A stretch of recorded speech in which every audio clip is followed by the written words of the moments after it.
Here's a brief but annoying message to let you know that you could have first heard this episode 9 months ago if you were a subscriber to our Iron Filing Society Patreon offering. For the price of a pint and a St Clement's each month, you can get up to 4 episodes a week, 9 months before the rest of the world gets them. Early access to regular episodes, lots of other marvellous benefits, and there's absolutely no adverts or brief but annoying messages like this that will get right on your ticks. Find out more and subscribe now at tftimemachine.com/ironfilings. Here we go, here we go, here we go, here we go, this is it! This is Top Flight Time Machine. I am Andy Hotbody Dawson. Pow. I'm Sam Nifty Delaney, so what? Welcome along to the History Box, probably the most serious History Box that we've ever done. We're looking at the 1980s, Rabies, Mania. We've just been chatting before we've started recording this, and we described various things that we do as distractions. What was the phrase you used, Sam? Distractions from our onward march towards the grave. Yeah, and that's kind of what our relentless is, really. Our relentless and inevitable march towards the grave.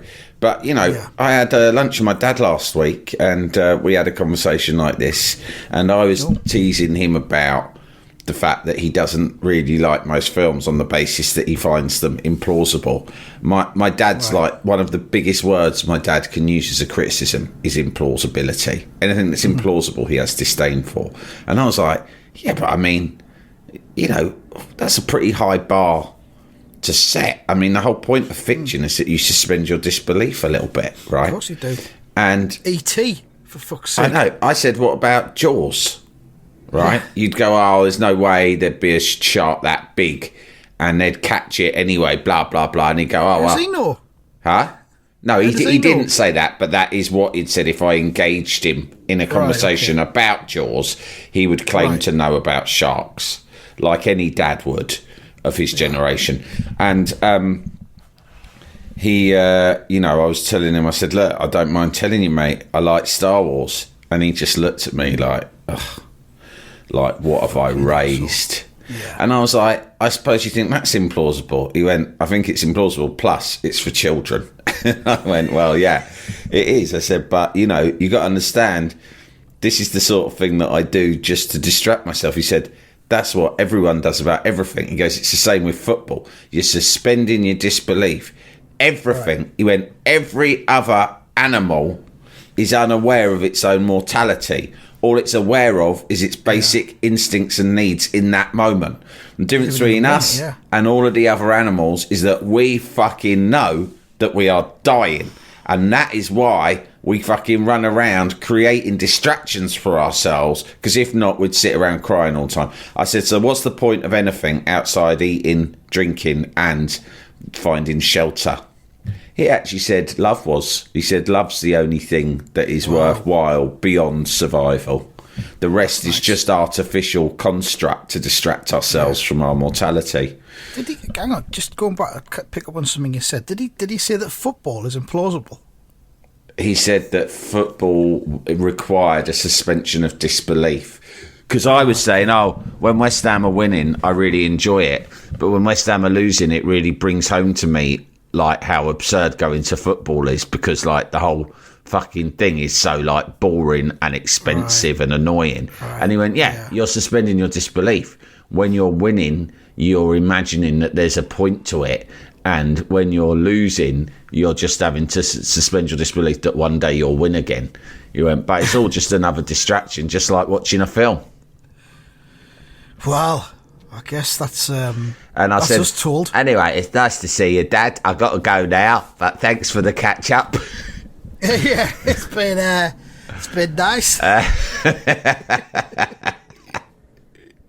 I just tell you something that just happened to me this morning, which, if I tweeted about it, which I nearly did, it would immediately get picked up by those "Didn't Happen of the Year" award goons. But a week and a bit ago, I ordered a portable speaker, a portable Bluetooth speaker to put in the kitchen for when I'm listening to my music and my podcast while I'm cooking. And it hasn't come yet. And I clicked on the link that said track your package, and it just went to a dead page. I couldn't track the package, Sam. and it's been a week and the package hasn't come, and I've got no way of knowing where it is. That's annoying. So I went on the company's, would you like to chat with us? Oh. And I thought, yeah, I fucking will. Yeah. I will fucking chat with you.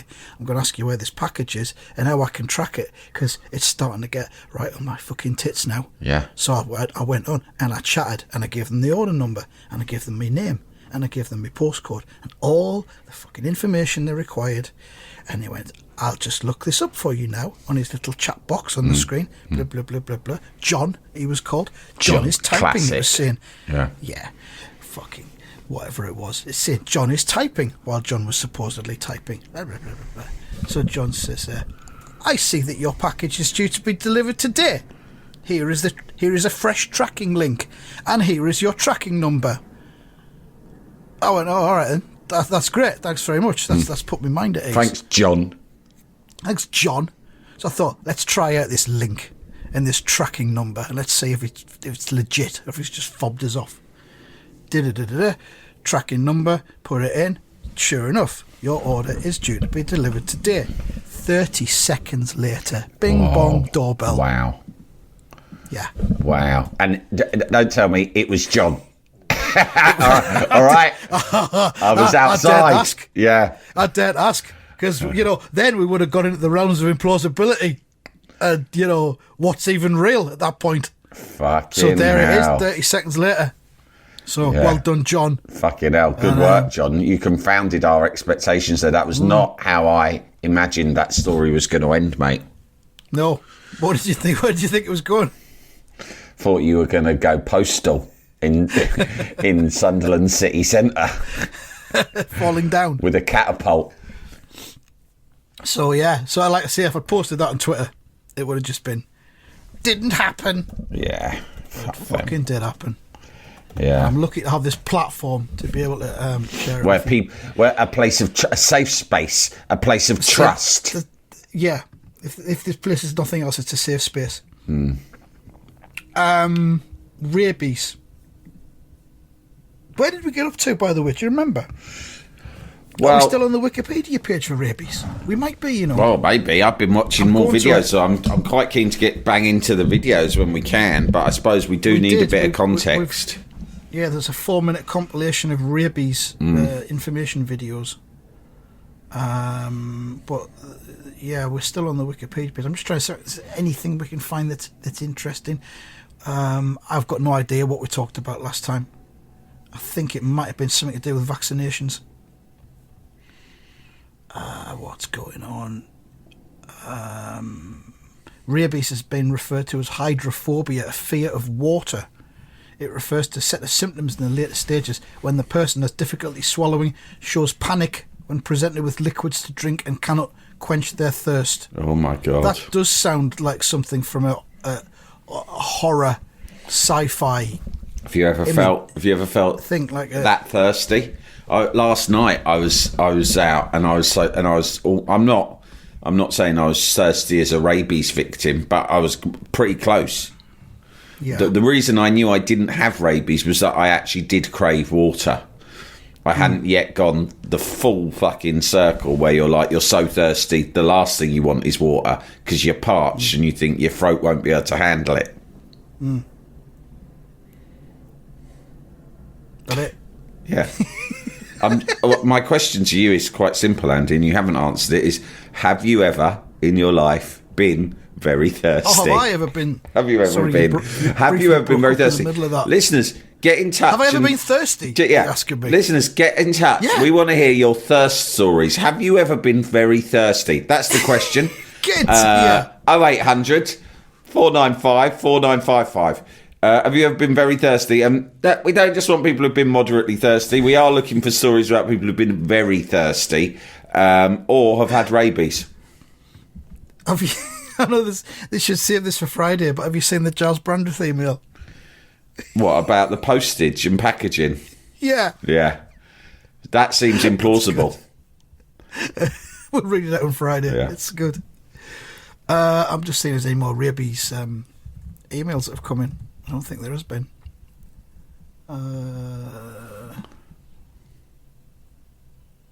There's a fella who's had a rabies encounter in Italy. Pat, 23 years and 6 months old. A couple of years ago, I was in Pompeii on a walk around the ruins. I approached a dog I naively thought had an owner, put my hand out and made endearing dog noises. No, but that's British. That was where you probably upset the dog. You got to do Italian dog noises. Yeah.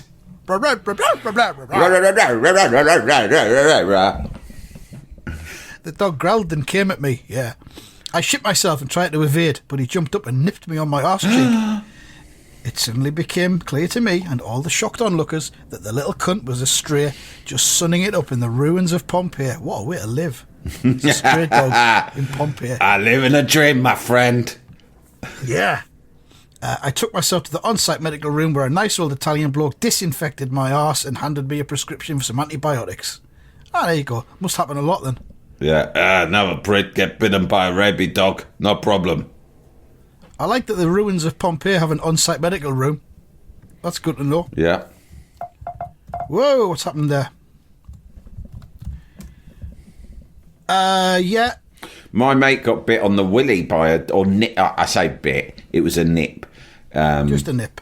We went to West Ham versus Palermo in what was the UEFA Cup back then in 2006, and it was before video phones were a big thing, so I actually had invested in a little Sony Handycam because it was all of us going out to Sicily for a few days, and I thought, this is going to be a great trip. I want to record this, right? One of those with the little strap on the side where you put your hand through and you hang on to and then the little screen flips out for you to look at, little mini monitor. Miss them. So I bought it especially for the trip, and I was trying to catalogue as much as I could. And in the end, actually, when we got home, I did edit it, very shonky edit, into a little film with music and everything. I really enjoyed it, and we got a pub that had a little screening room out the back and held a little screening party for it, right? Anyway, the best bit in the film that I made was we were on the beach the day after our 3-0 defeat. We'd gone out about an hour outside of the city to a lovely seaside resort for a little kind of it was last days of summer hangabout, and we were walking along the beach, group of us all walking, not all together, some little splinter groups, and my mate Dan was out in front, and we were all refreshed. We'd all had a few lunchtime Peronis, right, with our seafood platter, and a dog came up to him, a friendly dog, a playful dog, Italian dog, and we saw Dan, because he was a bit drunk and just feeling so alive and happy, he started to interact in a very sort of playful way with this dog, right? And we're all looking, you can hear us all on camera going, oh look, he's playing with the dog. He's got all excited, and he starts letting the dog chase him a little bit, and then he chases the dog back, and then the dog jumps up, and he's sort of encouraging that and thinking it's funny, and he's looking back at us thinking, isn't this a laugh? I've made a dog friend. And then the dog jumped up, and I don't know if he did it on purpose, but how dogs get excited. He nipped him. My dog is a nipper at the moment. I hope to train her out of it, but they do a little nip almost as friendless. But he was wearing his swimming shorts, and the dog nipped him on the willy. No way. Yeah, and in the subsequent film, because there was a bit of debate about whether it was on his willy, we saw that dog bite your cock, and he was like, it didn't bite my cock. So of course in the film, I slowed it right down to super slow-mo and zoomed it in and played sort of sad music over the top of it, and then made it go black and white as you saw the Italian dog's jaws nip around the outline of his penis. Brilliant. And the dog, I can't remember why, but we named the dog Mug Dog, and it went down in history. And in fact, that Christmas when we exchanged presents, I got him a T-shirt with a picture of Mug Dog on it. The dog that bit his willy. Did he seek treatment? He didn't seek treatment. I suppose that's why I started telling the story, because it had been so long since rabies. We're talking 2006, so it was long enough. It was far away enough from rabies mania for it not to be at the forefront of my mind, but it wasn't quite far enough to be like we are now and getting all nostalgic about rabies. It was caught in a hinterland. We just weren't. There was no rabies awareness in 2006. Yeah. You know, Tony Blair was still Prime Minister, mate. Yeah, we'd moved past the whole rabies thing. Yeah. Jalapeño. Jalapeño. I wonder if the conspiracy theorists have got theories about rabies in the same way they have about COVID. Yeah, they will have, won't they? And that rabies was, planned, and it was. I've got a small staged one that has just started to form in my head this morning when I was watching conspiracy theory. Yeah, small one. Oh, good. And it was actually the sort of messaging of these films. And it's one of the reasons that they even appealed to us for Deep Dive in the first place. It is so deeply disturbing, creepy, and terrifying. And let me tell you, it's every bit as terrifying as you remember it being when you were watching these as a kid in the 80s. Yeah. It's actually worse, right? It's worse than you even remember. And when you were a kid, you were shitting yourself watching these films, which was, of course, the point of them, right? And they made these little films that were very much like... I mean, I guess off the time, you had popular shows at the time, things like, we had Day of the Triffids, then you had... post-apocalyptic dramas like Threads, was it? And stuff like that. Threads, yeah. And that was the sort of vibe of these films. They seem to be portraying a dystopian future where the streets of Britain were being roamed by rabid foreign dogs, right? Yeah. And even some cats and foxes too. And it was really scary. And there was like some sort of like horrible... like security force, a bit like the baddies out of Blake 7, who were just patrolling the empty streets in big vans, right, with kind of lassos to catch any fucking stray animal and terminate it, gas it. And I'm looking at this, and the voiceover's like, the only thing protecting Britain is the Channel. And the only thing that can bring this disease and threat into our streets is a human being. And I'm thinking, do you know what? This reminds me a little bit of the Brexit campaign, right? It had vibes. It had vibes as if like they were trying to set society up to the idea that we are an island and there is a threat to our very existence, an existential threat posed by things on the other side of the channel. And they were trying to plant that seed in our heads, first under the cover of it being about animals with a disease, but ultimately to just paint a bigger picture that anything that exists outside the shores of this island is dangerous and threatening and will destroy our way of life and perhaps our children. Are you saying that rabies was some kind of like pre-Brexit primer? I do think that's exactly it, yeah. I don't know if they knew that Brexit, but I do think it was just basically, it was a primer for more kind of militant anti-immigration attitudes. You know, don't forget this was a time when Thatcher was in her pomp and she had the likes of Norman Tebbit in her cabinet, who was quite proudly anti-foreigner. So Enoch Powell, perhaps going back a decade or so, he might have still had I don't know if he was still going, but he might have been in cahoots with big rabies. It's got strong Enoch Powell vibes to it, the whole rabies thing. I'm not saying rabies didn't exist. Maybe it did. Maybe it didn't. Who knows, right? I mean, on the they're saying on these videos, don't get bitten by a dog. But what they're really saying is don't have sex with an Italian waiter. They're saying... Isn't it? What they're basically saying is don't fucking dabble with foreigners. Yeah. That's the top bottom of it, Yeah. Stay here, stay in your lane, go to Cornwall for your holidays, exactly. Eat the ice cream, spend your money. Yeah, have a fucking donkey speak ride. The language. And don't go over there eating their fucking garlic, having it off with their birds, few of whom shave their armpits. It was all that sort of stuff. Yeah, because that's going to give you a shock when she takes her top off. Yeah. British tourists going to the continent this summer, looking to have sex with a continental lady. Beware! Be on your guard! Then suddenly a sexy woman lifts her arms into the air because she's playing volleyball on an Italian beach. And it freeze frames, just like I did with Mug Dog in my film. It freeze frames and like scary Doctor Who music. Black and white. then turns to red, and she's got hairy armpits. Or one of those terrifying stabs of orchestral music. Yeah. Like strings. Yeah, and she's a really sexy woman who looks like Sophia Loren, but she's got sexy armpits. And it cuts to the bloke who was about to get off of her, who looks like Stew Pot out of Grange Hill in a pair of Speedos, really pale and spotty. In his scared face. Mothers, don't let your sons go to the continent this summer. They may fornicate with a hairy woman. I don't know what to do now. Mum, I knew I should have gone to Wales like you said. This advertisement has been paid for by the Welsh Tourist Board. Go to Wales. Keep it safe. Keep it clean shaven.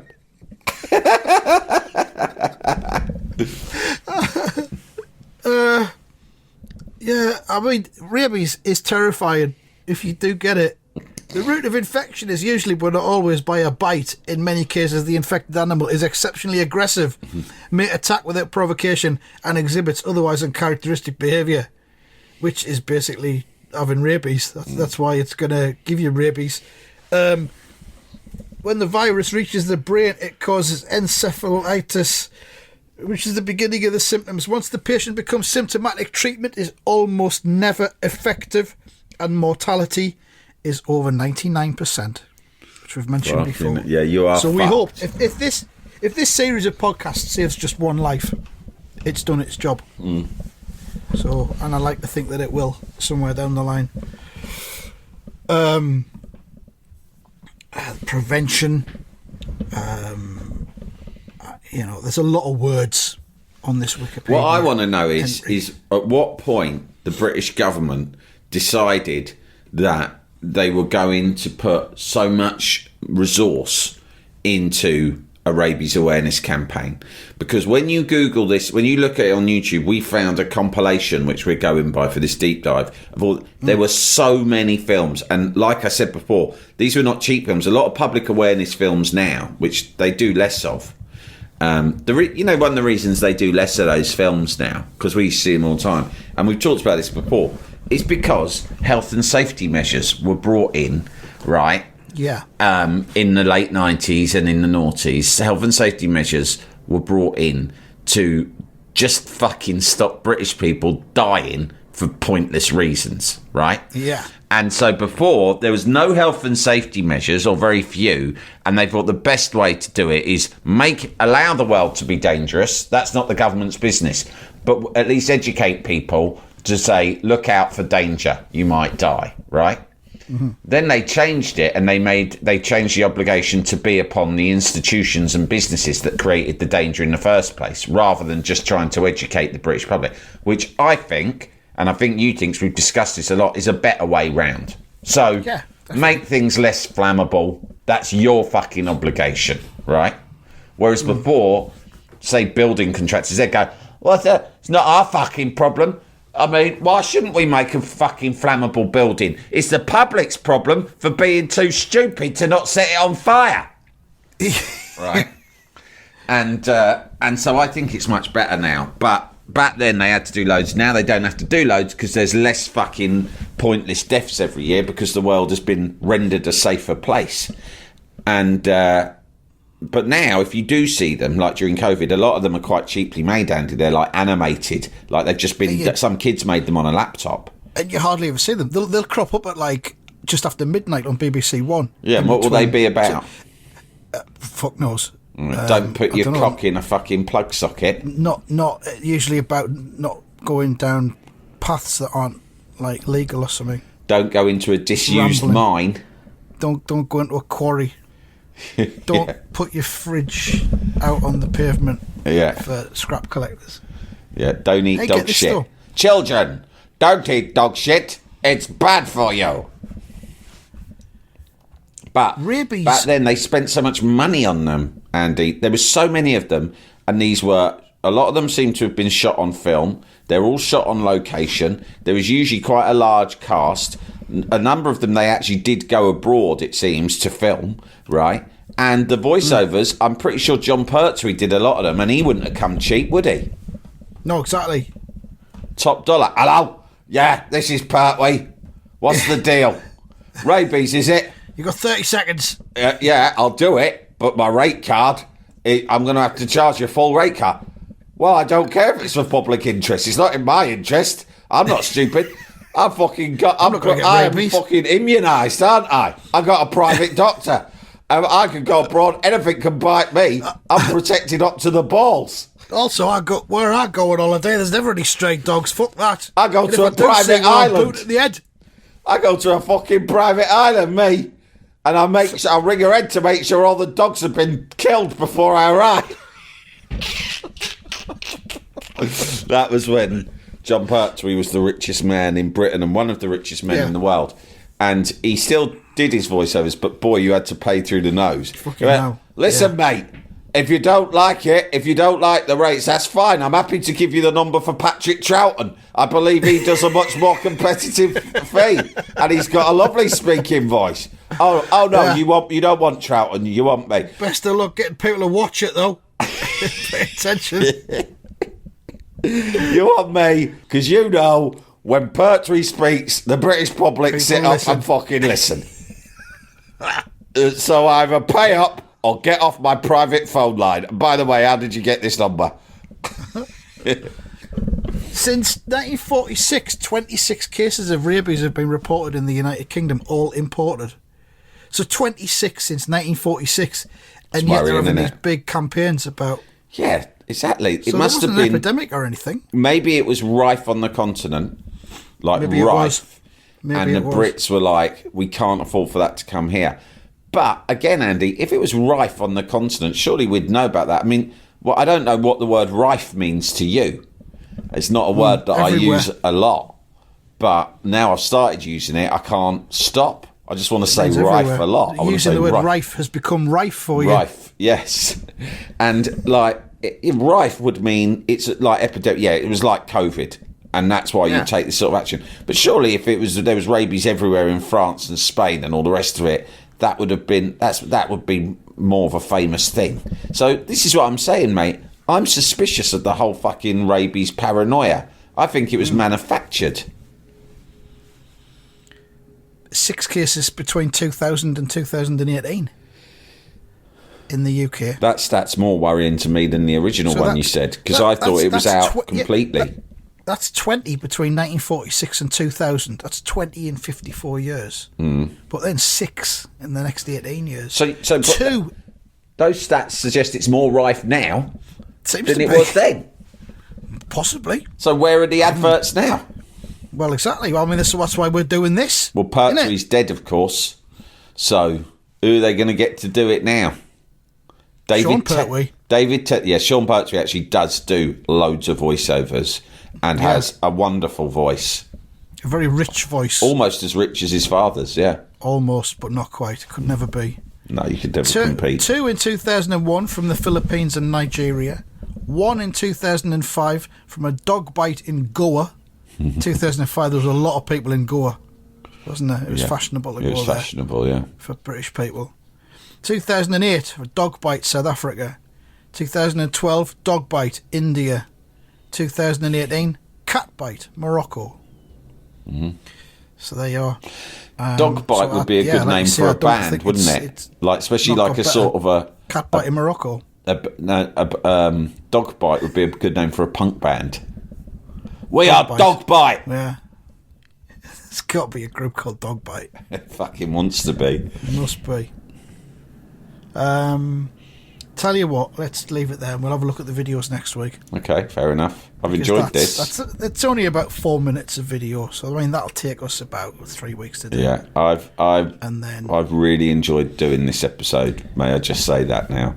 If you're listening to this on the free to air version, around about the end of September, beginning of October, and you're currently in hospital with rabies, that just goes to show that you should have subscribed to the IFS.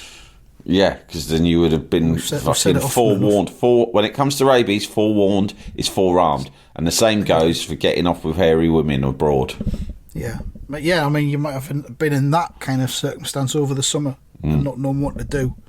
And if you'd been IFS, you could have heard this back in January, and you'd not be in the mess you're in now. But whatever. Best of luck to you. When you see a hairy woman abroad, follow SLR. That means stop, look, retreat. They always did stuff like that, didn't they, with letters? To try and make it easy to remember. Which takes us back to the world of acronyms again. Oh, yeah. Which we've done before. Yeah, there we go. Next week, it could be the end of the Rabies saga. I hope not. But I hope not. It goes on forever. Thanks for listening, and goodbye. Goodbye.